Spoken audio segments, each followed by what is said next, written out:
If you can get the king to visit your bedchamber on the first evening, you'll be perceived as a great success. I was an innocent, married simply for political union.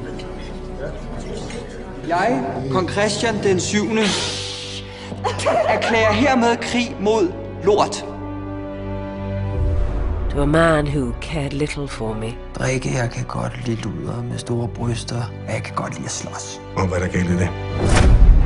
Hvorfor var det lige mig, der skulle have den kedelige gås, hva'? Gør hende sjov. Jeg vil gerne have en sjov dronning.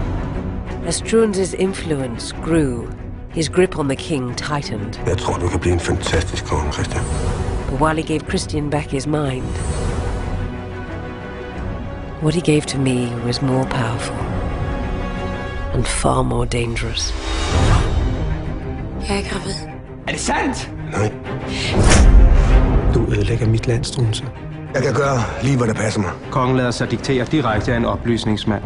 Du er en skide provinslæge, og nu tror du kraftigt, at du kan styre et helt land.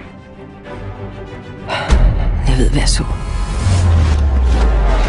Our affair would change a nation forever. Kongen af Preussen har bundet min mor! Jeg er jer! Jeg er jer!